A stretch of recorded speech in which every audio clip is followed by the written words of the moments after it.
शङ्करांश भूम शङ्करार्यपीठसद्गुरून् शुद्धसत्त्वभासुरान् सुवर्त्मनीतभूसुरान् सर्वभूतसौख्यदान् क्षमाकरान् यतीश्वरान्.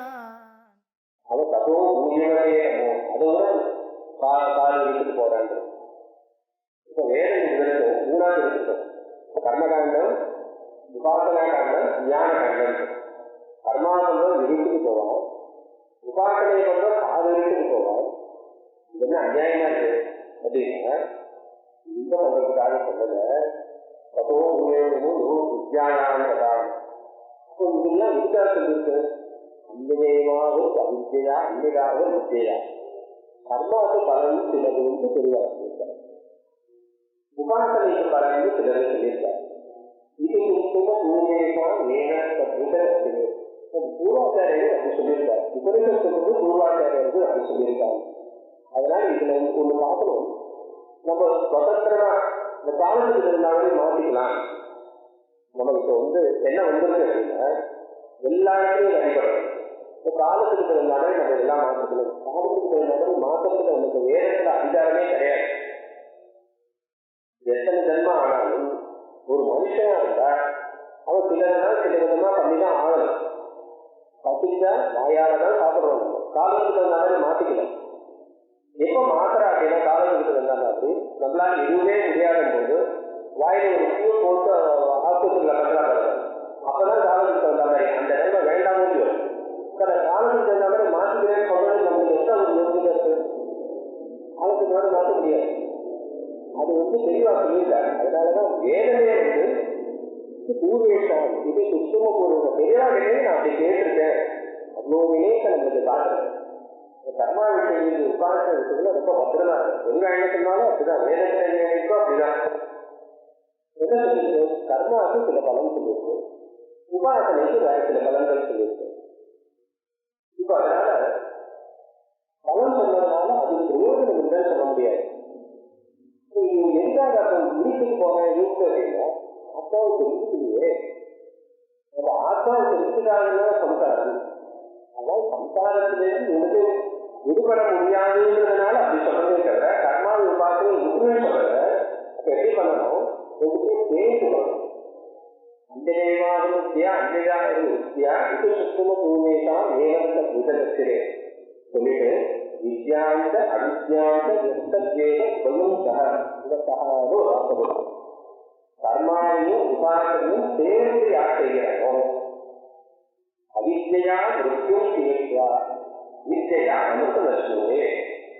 கர்மாவனால மிருத்யும் இந்த சுவாபாவிகமான கர்மா, அதாவது நம்ம சுவாபாவிகமான தாயேன்னு வாட்டா மனசையா பிரசுத்தே சுபாவாசன சுபாவன சில கர்மாலாம் பண்ணுவோம். அது எல்லா கர்மா முடிச்சதுக்கப்புறம் பகவான் சமாதானத்தை பண்ணும்போது பிரசுத்தே சுபாவாசனம் பண்ணுவோம். இந்த பிரகிருதி நம்ம உண்டு பண்ண நாய் அதனுடைய சுபாவத்தினால காம கர்ம குரோதாதிக இவைகளுக்கு சுவாபாவிகம் பேர். சின்ன குழந்தை கூட அது ஏதோ அதுக்கு சரிக்க முடியாத ஒன்று பண்ணா கோபம் வரும். ஓன அழகு கோபத்தை யார் சொல்லி கொடுத்தா, ஆசை யார் சொல்லி கொடுத்தான்னு உள்ளது. இதெல்லாம் அந்த மாயிலே இதுல வந்து பிராமணமான சுவாபாவிகமான கர்மாவது. அது ஓடணும் அப்படின்னா கர்ம நிஷ்டனா நம்ம கர்மா பண்றதுனால நமக்கு இது போயிடும். இது எப்படின்னா இப்ப காத்தால பிராமண முகூர்த்தம் எழுதிருக்கணும், உதயத்துக்கு முன்னாடி ஸ்நானம் பண்ணணும், சந்தியா காலம்னு ஒன்று இருக்கு. இப்போ 6:10 சொல்லுவாங்கன்னா அதுக்கு கொஞ்சம் முன்னாடி பஞ்சாங்கத்துல போட்டுக்கணும், சந்தியா காலம்னு போட்டுக்கணும். அப்போ சந்தியாவனம் பண்ணணும். அதுக்கப்புறம் இந்த கர்மா இருக்கு. நம்ம பாமதிக்காரங்க விஷேகாதி ஸ்மசானம் பிரதோஷமானது பிரத்யூக பரிசமாகீயேஷு பிரத்யூகமானது பிரதோஷ பரிசமாகீயேஷு விஷேகாதி ஸ்மசானாந்தம். இது வந்து உஷக்காலத்துக்கு முன்னாடியிலிருந்து பிரதோஷ கால பர்யந்தம் சூரியாஸ்தமன பர்யந்தம் எத்தனை நாள் 28 விசேஷமாச்சு. அதாவது அம்மாவுக்கு கர்ப்பாதானத்துக்கு அப்புறம் இன்னைக்கு விசேஷம் அன்னிலிருந்து ஆரம்பித்து 20 ஸ்மசானத்துக்கு கொண்டு போவது வரைக்கும் ஒரு மனுஷன் என்னென்ன பண்ணணும்னு வேற கட்டளை போட்டு அது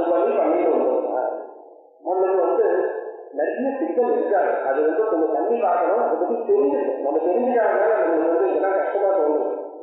காக்கலே இது பண்ண ஒரு இதுல நான் மிலிட்டரியெல்லாம் என்ன பண்றாங்க, அவன் ஒரு அட்டவணை கொடுத்துருக்கான். அதுல அவங்க இருக்கிறவங்க என்ன அப்படின்னா, இன்னைக்கு நான் இந்த போட்டுக்கலாமா, கருப்பு சேர்ந்து போட்டுக்கலாமா, வெள்ளை வேஷ்டி கட்டிக்கலாமா, இல்ல இந்த பேண்ட் போட்டுக்கலாமா, காக்கலே தமிழ் கடந்து ஒரு 2 வருஷம் என்ன யோசிக்கிறோமா இல்லையா, என்ன வஸ்திரம் போட்டுக்கிறோம்னு, என்ன ஆகாரத்திலிருந்து ஒன்று நம்ம முக்கிய செலவு பண்ணியது வேண்டாம். அந்த இறுதியில் இருக்கிறாங்க அவளுக்கு அந்த நாள் ஒன்றே கிடையாது, அப்படியே வசதியா போட்டு வச்சுக்கிறோம்.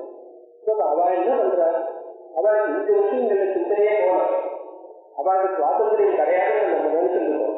அவள் புத்தி தீட்சணமா இந்த ஏதோ ஒன்று போட்டுட்டு போறோம், ஏதோ ஒன்று சாப்பிட போறோம், கட்டாயம் ஏதோ ஒன்று சாப்பிடணும், ஏதோ ஒன்று பண்ண போறோம். இப்படி இல்லாம வரிசையா என்னன்னு போட்டு விட்டாச்சுன்னா அதுக்கு சரணாகி நம்ம அழகுன்னு சொல்ல புத்திய நல்ல விஷயங்களுக்கு செலுத்தலாம். அவன் புத்தி தீட்சணமா இருக்கு. அடுத்து என்ன ஆபத்தோடும் பராமரிக்கிறது என்ன பண்ணணும், அவளால் சிந்தனை பண்ண முடியல. அதனாலதான் அந்த காலத்திலே அப்படி பண்ணிட்டு. அதுபோல நம்ம இந்த அத்தியாத்ம சாஸ்திரத்துல வரும்போது ஆதாரத்துக்கு கர்மானுஷ்டானத்துக்கு நம்ம என்ன பண்றதுன்னா, ஒவ்வொரு டைம் நம்ம இது பண்ணணுமா வேண்டாமா, இன்னைக்கு ஒரு நாளைக்கு சாப்பிட்டாலும் விட்டுலாமா, அது சமைக்கலாமா, இது பண்ணலாமா, இங்க போகலாமா வேண்டாமா, அவாத்துக்கு வேலைக்கு போனோமா, உங்களுக்கு அவ்வளோ யோசிச்சு ஆத்மாவை பற்றி நினைக்கிறதுக்கு நேரம் இல்லாம போயிடுது. நம்ம புத்தியை வீணா நினைச்சிருக்கோம். வேண்டாம் கர்மானுஷ்டான பண்றவாளை பார்த்து ஆதிகாரங்கள் வித்தியாசங்களை பார்த்தா அவள் எங்கேயும் போக மாட்டான். இல்லை நான் வந்து அனுபவத்தை அவ்வளோதான். நம்ம வேணும்னா ஆசிரியத்தை நமஸ்காரம் பண்ணிக்கணும். அதுவும் நம்ம கர்மா ஞானிகள் வந்து வெளியிலே உட்காந்து நம்ம வந்து உட்காந்து கர்மா முடிஞ்சு ரொம்ப போய் நமஸ்காரம் பண்ணுவோம். இது ஒரு காரணம். அப்போ அவளுக்கு என்ன ஆயிடுது, அவளுக்கு புத்தி வந்து சுத்தமா இருக்கு. நம்ம ஒரு கர்மான்னு ஒன்று வச்சுக்கோங்க, இப்படிதான் இருக்காது. சொல்லணும்னா ஒரே வார்த்தை டிசிப்ளின். கர்மா பண்ணும்போது அதான் ஸ்ரத்தைன்னு சொல்லுது. இப்படிதான் பண்ணணும், இப்படிதான் பண்ணணும் நம்ம தீர்மானம் பண்ணிட்டோம்னா தெளிவா போட்டு வெளியில போயிட்டோம்னா நமக்கு எந்த கஷ்டமும் வருவதில்லை. அதுதான் அந்த கர்ம நிறுத்தானது. அவித்யா உத்யோகி அதான் சொல்ல வித்யா அனுபவம் வச்சது உபாசனை பண்றதுனால ராமாயண பாராயணம் பண்றோம், ராமநாதன் பண்றோம், சுகமந்திரம் பண்ணிருக்கோம், வேற மந்திரங்கள்லாம் அபூர்வமான மந்திரங்கள் யாரோ தெளிவா எடுத்துக்கொண்டா அப்படின்னா அது பண்றதுனால அந்த தேவதையை காக்கிறது. இல்லாட்ட இந்த உபாசனை அது வந்து சூழ்நிமான விஷயம். வைத்தியமான உபாசனைகள் நிறைய இருக்கு. வேதத்தை எப்படி உபாசனை பண்ணோங்கிறது எப்படி விதமான உபாசனை பார்த்தோம்னா உபாசனை மற்றது இல்லை. ஏன்னா எல்லாமே சொல்லுங்க. உபாசனை பண்ணும்போது 2 விதமா உபாசனை சொல்லுவோம். யாருக்கு உபாசனை, அத்தியாசன உபாசனை. இந்த அத்தியாசனன்றது பிரகிருதியும் அந்த மூல பிரகிருதியை நோக்கி எதனுடைய சம்பந்தத்தினால பிரம்மமானது உலகத்தை தயார் பண்ணது அந்த மூல பிரகிருதி. அது நேரடியா உபாசனை பண்றது. அதுக்கு வந்து நாம ரூபம் இதுவெல்லாம் கிடையாது. இதெல்லாம் கிடையாது. அது வேற விதமா இருக்கு. உபாசனைகள்லாம் இல்ல நமக்கு பிடித்ததான நாம ரூபங்களை சாந்தாகாரம் இதுல வந்து ஏதோ ஒரு விஷயம் நம்ம உபாசனை பண்றோம். இது வந்து ஞாபக உபாசனைன்னு விஷயம் சாதாரணமா பேசும். ஏன்னா இந்த விஷயங்கள் வந்து இது நேர இதுல முதலாளிகள் இந்த உபநிஷத்துக்கு ஈசானத்துவத்துக்கு உதாரணம் மந்திரத்தை வேத மந்திரத்துக்கு முதல்ல அர்த்தம் யார் இருந்தாங்க, வேதம் தான் பண்ணும். மந்திரத்துக்கு பிராமணன் வியாக்கியானம், ஈசானத்துக்கு வியாக்கியானம் உதயா இருந்தது. அங்கே உபாசனைகளுக்கு கொஞ்சம் விசாரமா வருது. அதை பார்க்கலாம். இந்த ஞாபகத்துக்கு உபாசனை பண்ணணும், அத்தியாசன உபாசனை நமக்கு சந்தேகம். இவ்வளவு வேலை கர்மா மட்டும் பண்ணாலும் உபாசனை சேர்க்கணும். உபாசனை பண்ணாங்க கர்மாவையும் சேர்க்க சொல்லிக்கிறேன். உபாசனை இதுதான் இருக்கு, இதை நான் என்ன பண்ணணும் அப்படின்னா இதே போல யாருக்கு உருவாக்குறது அத்தியாசன உருவாக்குறது சேர்த்து பண்ணணும். இந்த சம்பிரதாயம் இல்லாதான் இருந்தது. இது சொல்லி இதற்கு மேல இந்த உபாசனை பண்ணிக்கணும் எப்படிப்பட்டதான அந்த சகுன பிரம்மத்தை அடையணும். கூட்டல் ஏகத்தே சூரிய பிராகாரத்தை யூகமே சமூக அப்படின்னு சொல்லி இந்த சூரிய பகவான் அவரை நம்ம பிரத்யட்சமா பார்த்துருக்கோம். அவரை யம சூர்ய ராஜாவத்திய யூக அஸ்மூக தேஜோ எக்கே ரூபம் கல்யாணமும் சத்தேகஸ்யாமி யோகாவதற்கு சோகமஸ்மி அப்படின்னு அந்த உன்னுடைய சொரூபத்தை எனக்கு காட்டு அப்படின்னு அவர்கிட்ட பிரார்த்தனை. தேஜோ எக்கே ரூபம், எது தக ரூபம், எது உன்னுடைய ரூபம் இருக்கோ கல்யாண கதை மங்களமான அந்த ரூபத்தை நீ எனக்கு காட்டுவாயாக அப்படின்னு பிரார்த்தனை பண்றது. அதற்கு மேல வாயு அனிலும் அமிர்தம் அதேதம் பத்மாந்ததும் சரீரம் உபாசனை பண்ணியாச்சு. கரத்தில் சந்தர்ப்பம் வந்தாச்சு. இந்த சரீரத்திலே ஒரு கலந்துறாங்க. ஒவ்வொரு சுகம் எழுதுறாங்க டாக்டர்ல. மருத்துவ சுகு மரணம் அடைவதற்கு ஆசைப்படுகிறாங்க. யார் ஆசை முடியாது அப்படின்னா போன இந்த ஜன்மான கருத்துக்கு தோணும். அது வந்து இந்த சரீரத்துல பிராணம் இருக்கு. அந்த கிணத்துல வாயு அனிலம், இந்த பிராணம் வந்து வாயுவோட வெளியிருக்க வாயுவோடு சேர்ந்திருக்கு. அமிர்தம் வாயு பிராணவாயு இதோடு சேர்ந்திருக்கிற வெளியில வாயு இருக்கிறதுனா ஒவ்வொரு சரீரத்தில் இருக்கிற ஒவ்வொரு உறுப்புகளும் அந்த காரணமான பூதத்துல சேர்ந்திருக்கு. இது வந்து முகவாதத்துக்கு காரணம் சொல்லுது. முகவாதத்துக்கு சொன்னதுனாலேயே அதுக்கு வியாக்கியானமான பிரச்சோதனை நீங்க ஒரு சின்ன சின்ன முகவாதத்துக்கு பிரச்சோதனை சின்ன வேலையோட சொல்லியிருக்கு. அதனால நமக்கு சந்தேகம் வந்தா தீர்த்து வைக்கிறதுக்காக யோகாசனம் சூத்திரம் பண்ணிருக்கார். காணிகரைய கலாட்சியாக கலாகரணையாதிகரணம்னு ஒரு பிரம்மசூத்திரம். இது பெரிய விஷயம். இதை பற்றி பேசணும்னா அது ஒரு தனி விஷயம். மரண சந்தர்ப்பத்துல என்ன நடக்கிறதுன்னு ஒரு தெரியும். அது இவனுடைய இந்த ஜீவனுடைய உறுப்புகள்லாம் ஒண்ணு அந்த காரணமான ஊழல்களும் தெரியும். சரீரம் என்னாது பத்மாந்தமும் சரீரம். அதெல்லாம் அசத்துக்கு உபயோகத்து ஒரே கணக்கில் பத்மாந்தம் சரி. அதனால என்ன ஓம் பிரதோஸ்மர இந்த ஓம் இவன் வந்து இந்த உபாசனை ஓங்காரத்தை தான் உபாசனை பண்றான்னு இந்த சூச்சனை பண்றது. இந்த வியாக்கிரத உபாசனம் அத்தியாச உபாசனம் ஒன்று சொல்லணும். இது வந்து ஓங்காரத்தோட சேர்க்கிறார் பெரியவர்களா. உபரிஷத்துல வேதவாதங்கள் அப்படி சொல்லுவாங்க. மனோவாசம் தான் உபாசனம். ஓம் பிரதோஸ்மர அந்த பகவானை பார்த்து பிரார்த்தனை பண்றாங்க. நான் பண்ணதுலாம் நினைச்சு பாருங்க. நீங்க வந்து இந்த ஓங்கள் வந்து பிரம்ம வாசகமாகவும் இவன் அக்னி கர்மானம் பண்ணதுனால அக்னி வாசகமாகவும் வாசகத்தில் அர்த்தம் பண்ணிட்டான். இது வந்து கர்மாவையும் கர்மம் பண்ணியிருக்காங்க. கர்மாவை விடாம உபாசனை பண்ணியிருக்கான். அதனால இந்த அக்னியானது கர்மானது அக்னியாக வருது. அந்த அக்னிகரமானதை பார்த்து அக்னியே பிரம்மம் அக்னி பகவானை பார்த்து நான் இங்க இருக்கு பால்ய பிரபுத்தின்னு பார்த்துட்டு இந்த வயசுலேருந்து நான் என்னென்ன கர்மா பண்ணணும் அதெல்லாம் நினைச்சுப்பாரு. பால்யத்திலே வந்து உபநயத்துக்கு முன்னாடி என்ன கர்மா பண்ணிட்டு போறான் இவருக்காக எப்பா பண்ணிருக்காரு அப்படின்னு நினைச்சுப்பாரு. எப்பா எனக்கு வந்து சம்ஸ்காரங்கள்லாம் பண்ணாலும் ஜாதகமா நாமகங்கள்லாம் பண்ணாரு. நான் அப்போ ஆசையும் கிடையாது. நல்ல வம்சத்துல வந்திருக்கேன். எப்பா எனக்கு நல்ல சம்ஸ்காரங்கள்லாம் பண்ணி விட்டுருக்கேன். அதை நினைச்சுக்கோ. அதுலேருந்து ஆரம்பிச்சு எல்லா கர்மாக்களையும் நான் நல்லவுடன் நான் நல்ல நல்லதெல்லாம் நினைச்சுக்காரு. கிருதமுஸ்வர நான் நல்லதை நினைக்கிறேன் கிருதமுஸ்வர அப்படின்னு சொல்லி கடைசியில இந்த போறதுக்கான வழியே அம்மே நகராயே அஸ்மான் விஸ்வானி தேவ குருவானி விஸ்வான் குருவான வேதோ பூஸ்தாந்தே அமவுத்தன் விதேவ அம்மே நகரா நல்ல வழியில பகவானே போறோம். கொண்டு போயிட்டு வரக்கூடியதான இந்த மார்க்கம் அதுக்கு சொல்லுது. எனக்கு நினைவுகள் வேண்டாம். விஸ்வானேவ பௌமானி யோகியஸ்மா குருராமி நான் பண்ணதான குடிதான் மனுஷன் ஒவ்வொருக்கு தப்பு நடக்கிறாங்க இருக்கு. அது விமர்சனம். அந்த சின்ன சின்ன தப்புலாம் மறைச்சிடும். எங்கிட்ட நீக்கிறேன் அதெல்லாம் தெரிஞ்சு கொடுத்துருக்காங்க. நான் இன்னும் நல்ல காரியம் நினைக்கிறேன். இப்பவே இந்த சின்ன விஷயங்கள்லாம் வந்து அற்பமான விஷயங்களை நீ நினைச்சு பார்க்காத. அவங்கெல்லாம் என்கிட்ட நீக்கிட்ட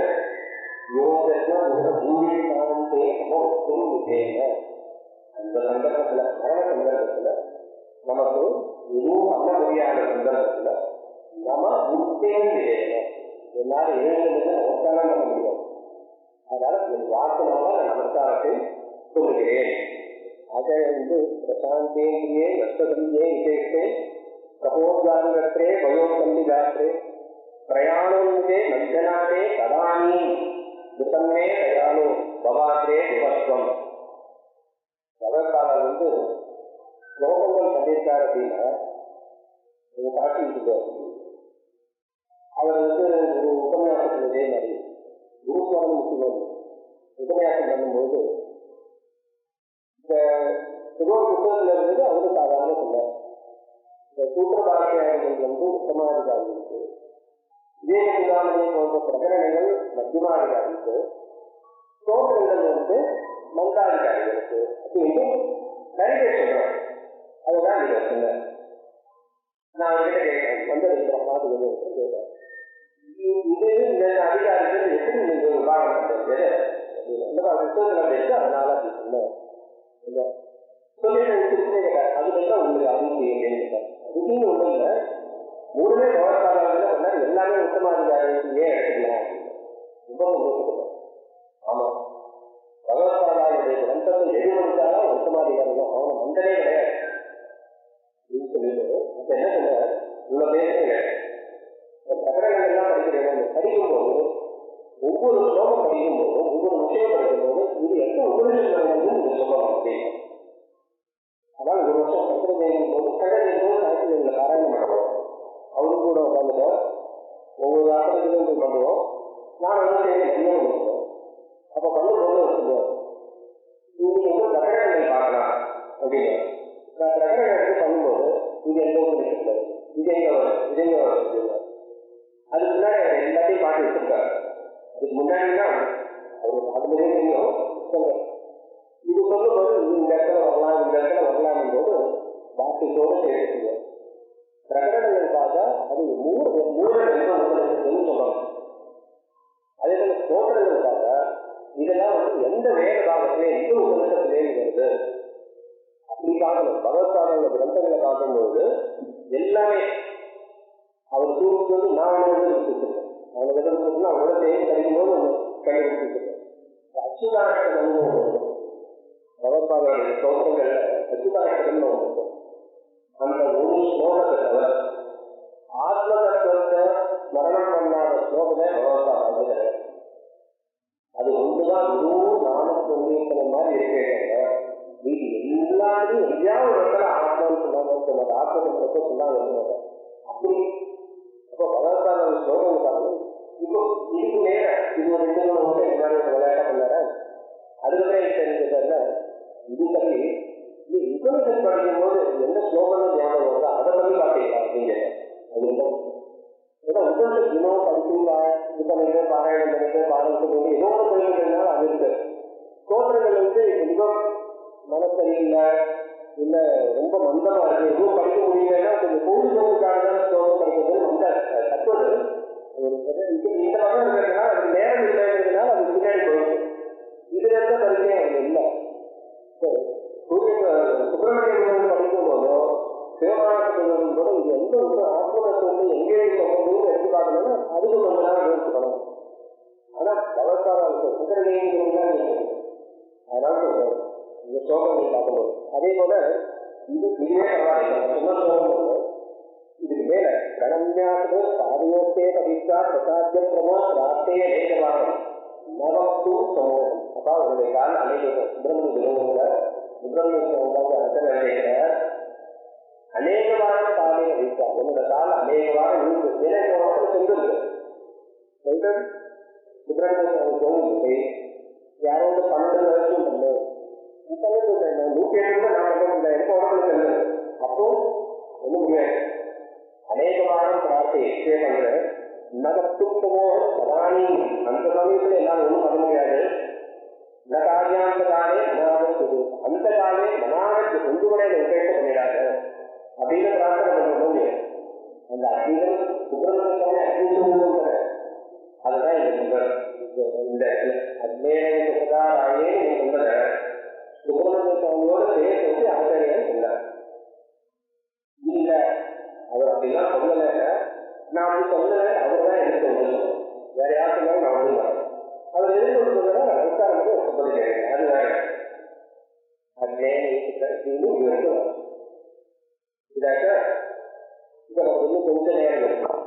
இப்போ நம்ம எதுக்காக எழுதிருக்கோம் அப்படின்னா, உபனிஷத்து வந்து பார்த்தால பாட்டுப்பாடு நடக்கிறது எல்லாத்தையும் கேட்டுக்கலாம், சாந்தி பாடத்தோடு கேட்டுருக்கோம், அது வேற விஷயம். ஆனால் இந்த மாதிரி சந்தர்ப்பங்களை பார்க்கும்போது நம்ம மந்திராத்துக்கு தெரிஞ்சுக்கிறது ஒன்று. நான் எதுக்காக சொன்னேன்னா, ரொம்ப நாள் யாரும் இது பண்ணல, சின்ன உபனிஷத்தாக இருக்குன்னா சொல்லிங்கன்னா ஒரு 18 ஒரு தடவை பார்த்தா மாதிரி இருக்கும். ஜென்மாலும் ஒரு தடவை 18 அனுசந்தானம் பண்ணிட்டோம். இந்த வருஷத்துக்கு பண்ணிட்டோம், அடுத்த வருஷம் அப்புறம் பார்க்கணும் அப்படின்னு பாஷ்யத்தை அனுபவிக்கும் போது, பாஷ்யத்தை அனுபவிக்கணும் முதல்ல பாஷ்யத்தை அனுபவிக்கவும் வந்துருக்கோம். சங்கர ஜெயந்தி பகவத்பாதோட சரித்திரம் அதெல்லாம் கேட்கணும். இருந்தாலும் இந்த சந்தர்ப்பத்தில் இது என்ன ஒவ்வொரு அணுகலாம். இப்போ இந்த பாஷ்யத்தை வந்து இதுல ஒரு சுவாரஸ்யம் என்ன அப்படின்னா, இந்த உபநிஷத்துக்கு பாஷ்யம் பண்ணும்போது ஆச்சாரியர் தியானத்தோட மங்கள சொல்லுமே பண்ணல, சூத்திர பாஷ்யத்துக்கு பண்ணல, கேனோபனிஷத்துக்கு இல்லை, பகவத்கீதை பண்ணியிருக்கார், ஆயுர்வேதத்துக்கு கைத்திரியத்துக்கு பண்ணியிருக்கார், அப்புறம் பிரதானத்துக்கு ஒரு வரை இருக்கு. இது 4 உபநிஷத்துக்கு பண்ணியிருக்கார். கேனோபனிஷத்துக்கு 2 வாக்கியம் தான் ரெண்டுக்குமே மங்கள ஸ்லோகம் இல்லை. அதுவும் வாக்கிய அநியாயமா ஆரம்பித்தார். சமாப்தம் இழந்து ஆரம்பித்தார். முதல் வாக்கிய சமாப்தத்துக்கு முடிய ஆரம்பித்தார். அது வந்து அந்த நிலைமையில இருக்கார். சூத்திர வாக்கியத்துக்கு வேகமா போறாங்க. பத்மநாதாச்சாரியெல்லாம் அவருடைய சிஷ்யர் அதுக்கு வியாக்கியானம் பண்ணவர் அவெல்லாம் கேள்வி கேட்டார். ஒரு மங்களாச்சாரமே வந்து ஞான ஸ்லோகமே இல்லையே, சித்தாச்சாரமே இல்லையே அப்படின்னா சித்தாச்சார அங்கேயே பகவான் வாசிட்டார். இந்த வாக்கியம் வேணும்னா இதே ஆத்மதத்துவம் அனுசந்தானம் இந்த வாக்கியம் வேண்ட முடியும். அந்த மங்களமான சுரூபத்தை நினைக்கிறது என்ன அனுகூலம் வந்து முடியும். இந்த வாக்கியே மங்களம் அப்படின்னு அவருக்கு பத்மநாதர் அப்படி கல்விக்கிறாங்க. கீதா வாக்கியத்துக்கு பண்ணியிருக்கேன், மங்கள ஸ்லோகம் பண்ணியிருக்கேன். ஈசா வருஷத்துக்கு ஒண்ணுமே பண்ணல. ஆனா இதுதான் முதல் உபனிஷதா இருக்கு, இதுக்குதான் முதல்ல வாக்கியம் பண்ணியிருக்கான்னு ஒரு பிரதீதி. ஆதரிகளா வந்து இந்த ஆராய்ச்சிலாம் பண்ணுவாங்க பண்றாங்க, இதுக்கு பண்ணல, பகவத்கீதைக்குதான் முதல்ல வாக்கியம் பண்ணியிருக்காங்க அப்படின்னு தெரிய சொல்றேன். நம்ம போய் பார்க்கல அதுல எப்படி பண்ணிருக்காங்கன்னா எல்லாமே கற்பனை தான். இவாவது 4 புத்தகத்தை வந்து ஆராய்ச்சி பண்றத அது ஒரு கற்பனை, நம்ம ஒரு கற்பனை பண்ணிக்கலாம். இந்த சங்கர விஜயத்தை கொஞ்சம் முதல்ல மனசுல சொல்லணும். 8 வயசுல பரமேஸ்வரன் அந்த குழந்தைக்கு ஆயிரத்தி இந்த ஆயிரத்தி விபலம் தமனம் 2ஆம் அனுகூலம்ன்றதுக்காக குழந்தையோட நோக்கம் அடையுது. அவ அப்பா இல்லை, கிராமத்துல அது எங்கேயோ பெரிய அடையாளம் இந்த காலத்துல இருந்து அங்க அவன் அம்மா இருந்து சரியா இருக்கா, வயசான அம்மா. இது வந்து இந்த மாதிரி என்ன பண்றதுன்னா ஊருக்கு போகணும்னு பார்க்கறது, கல்யாணம் பண்ணிக்கணும். இதுக்கு வந்து குழந்தை கல்யாணம் அவன் அம்மாவுக்கு தான் என்ன தெரிஞ்சுக்கணும், அதான் இந்த பரிస్థితి இல்லை. இன்னும் வந்து விளையாட கேட்கறது ஒரு பெரிய நாடகம் இருக்கு, நம்ம தான் விளையாட அங்க இருந்து ஆரம்பிச்சு கேரளாவிலிருந்து ஆரம்பிச்சு மத்திய பிரதேசத்தில் நர்மதாவுக்கு ஓங்கார கஷேத்திரத்துக்கு கோவிந்த பகவான் நம்பல அங்கே போன 2 வருஷம் இருந்ததா தலைவர். ஒரு 10 வருஷம் போனோடனே யாருன்னு கேட்டேன், எந்த குருவும் அழைச்சு கவனமான வித்தியாசம் வந்து அவர் சொன்னதான ஆத்மதத்தை அனுசந்தானம் பண்ணதுக்கப்புறம் கடைசியா என்ன வருவோம் அதை வந்து நான் யாருன்னு போது பதில் சொல்லிட்டேன். அதே பதில் தெரியும். அதான் இன்னைக்கு அப்ளிகேஷன் பண்ணி கொடுத்தாங்க. அப்போ அவர் கோவிந்த அவருக்கு என்ன வேணும், ஒன்றும் வேணும். சரி, அவருக்கு பெரிய அவதாரத்தார்கள் இருக்கு வச்சுக்கோ, 2 வருஷம் குரு சோதனை பண்ணார். ஏதோ அதற்கும் பார்த்தார். இந்த மாதிரி எனக்கு லோகசேகரத்துக்காக அவதாரம் வந்து இங்கேருந்து பார்க்கணும் அப்படின்னு அப்பா பாஷைகளை சொல்லுவார். அந்த இடத்துக்கு அச்சீவத்தை போகணும்னு சொல்றாங்க. எதுக்கு இவ்வளவு கதாபாத்திரம்னா, நீங்க இந்த வாக்கியங்களை பாஷை சந்தர்ப்பங்களை படிக்கும்போது உங்க எடுத்து ஒரு 10 வயசு பையன் நடக்கிறது. ஒரு 10 வயசு பையனாக அம்மாவை ஏமாற்றி சந்தியாசம் வாங்கிட்டு குருக்கிட்ட வந்து வாதம் வந்து வாதம் பார்த்தீங்கன்னா வாதம்னா இந்த முகம் குருவிட சாஸ்திரம் கஷ்டம் வந்து குரு அப்பவும் போய் ஆஹா இப்படி ஒரு குழந்தை சொல்லி அவருடைய பாஷைகள் வந்தோம்னு அப்படி குழந்தை அதுக்கு முன்னாடியே பகவானோட வயசான விருத்த சித்தியார்களை கொண்டாடிங்க. நீங்க பாருங்க, இப்போ பள்ளிக்கூடம் நீங்க 10 வயசு என்ன பண்ணுவோம், கையில மட்டையில் வந்து எழுதுறது பெருமை யார் விளையாடுவாரு கூப்பிட்டு விளையாடுறவரை தெரிஞ்சு போகும். இந்த குழந்தை வந்து கையில கட்டாயம் பண்ணுறது வந்து யாராவது கொஞ்சம் உத்தமாதிகாரி இருந்தால் அவங்களுக்கு சன்னியாசத்தை கொடுத்து இந்த ஆத்ம கருத்தைக்கு ஊடுருவோம் அப்படிங்கிறதான ஒரு விளையாட்டு விளையாடிருக்கிறார்கள். அந்த குழந்தை உட்காந்து இந்த பாஷ்யத்தை எழுதுறது. அந்த திருப்தியில இந்த பாஷ்ய வாக்கியங்கள் சிலர் கேட்டு பார்க்கலாம் அப்படின்னு. இதுல முதல்ல அவர் எப்படி ஆரம்பிக்கிறாருன்னா, சன்னியாசம் சன்னியாசமே இல்லைன்றது அந்த காலத்துல மீண்டும் இப்போ நிறைய சன்னியாசம் தத்துவமே இருக்காது. ஆனால் சன்னியாசத்துக்கு ரொம்ப முக்கியத்துவம் நம்ம மதத்துல இருந்துட்டு ஆத்ம தத்துவத்துக்கு சன்னியாசம் ரொம்ப முக்கியம்னு ஆச்சாரிய பாஷ்யத்துல நிறைய இடத்துல காமிச்சிருக்காரு. இதுல என்ன சொல்ற, இது வந்து கர்ம நிஷ்டானே சொல்லப்படுற, கர்மா அவசியம் பண்ணணும்னு சொல்லப்படுற, உபாசனை பண்ணணும்னு சொல்லப்படுற. ஆனாலும் அதுங்களுக்கு என்ன இடம்? இப்போ வந்து நான் இது முதல்ல வேதம்னு சொன்னாங்க. இந்த வேதம் வந்து ரெண்டாவது இருக்கு, மந்திரம் பிராமணம் ரெண்டாவது. இந்த மந்திரம் என்ன பண்றது அப்படின்னா கர்மாவை சொல்றது, தேவதைகளை சொல்றது. இந்த பிராமணன் என்ன பண்ணணும், எந்தெந்த மந்திரத்தை எந்தெந்த கர்மாவை எப்படி உபயோகப்படுத்தணும்னு சொல்றது. அதுதான் பிராமணன் தெரியல. பிராமணன் தான் உங்களுக்கு உரைநடை வடிவம் இருக்கும், மந்திரம் வந்து செல்லுள்ளார். பிராமண காலம் வந்து வேதத்துல இந்த மந்திரத்தை சொல்லு, இது இந்த இடத்துல விநியோகம் தாவி அப்படின்னு ஒரு மந்திரம், இது இந்த இடத்துல விநியோகம் பண்ணணும். விசேஷா அப்படிங்கிறது விசாகாந்தி விசேஷமான மந்திரத்தை அந்த சாகையை வைக்கிறதுக்கு தலையை வந்து உபயோகப்படுது. இது சொல்லி அந்த சாகையை வைக்கணும். இது வந்து உங்களுக்கு பிராமணம் சொல்லணும். குரு வேலைக்கு பார்த்தது இந்த சன்னியாசமே இல்லைன்னு சொல்லிட்டு இது பண்றாங்க, தூரம் பண்றாங்க. எதிர்த்து வேலை செய்கிறாங்க. நான் குரு வேலைக்கு பார்த்தேன். இந்த ஈஷான் அப்படிங்கிற மந்திரத்தை எங்கேயுமே எந்த கர்மாவையும் உபயோகமே நடத்தணும். அப்ப இந்த மந்திரத்தை என்ன பண்றது அப்படின்னா, வெறும் ஜபம் பண்றதும் பாராயணம். பாராயணம் தான் இப்படி பிரம்மோடு படிச்ச முக்கியமா இப்போ வந்து ஆசில சில காரியம் போது உபரிசம் படித்தாலும் முக்கியமாக சொல்லணும். அதுதான் அதாவது உபரிசம் வந்து ஒரு பாராயணத்துக்கு தானே தவிர அதுக்கெல்லாம் அதான் அர்த்தம் பண்ணிட்டு அது ஏதோ ஆத்மாவும் பண்ணுறதுன்னா பண்ண வேண்டாம் அப்படின்னு ஒரு சில யோசிச்சுட்டாங்க. இல்லைல்ல அதெல்லாம் அர்த்தம் பார்க்கணும். அந்த ஆத்மா வந்து அந்த ஆத்மா யாரு? இந்த கர்மா பண்றாங்க எதுனால வருஷமே ஆரம்பிச்சு 8 வருஷத்துமே ஆரம்பிச்சு வறுமையை வந்து பெரிய பெரிய கர்மாக்களை பண்றாங்க. அவங்க முடிக்கிறது எதனால பார்த்து நீயே பண்ணா நீயே விஷ்ணு அப்படின்னு சொல்லுவோம். வேகமாக கர்மா பண்ணுவாங்க. இப்பவே அந்த லோகத்தில் அப்படிதான் வச்சுக்கிறோம்.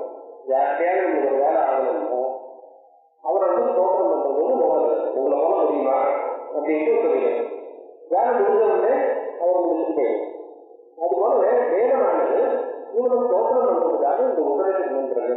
இதுல தாற்பயம் இல்லை. இதை முழுமையா எடுத்துக்கிட்டு இதே வாழ்க்கை வழியா எடுத்துக்க வேண்டாம்ன்றது அபழகம். அப்படின்னா கடைசிகளுக்கும் கர்மாவை ஓட்டுவாரு.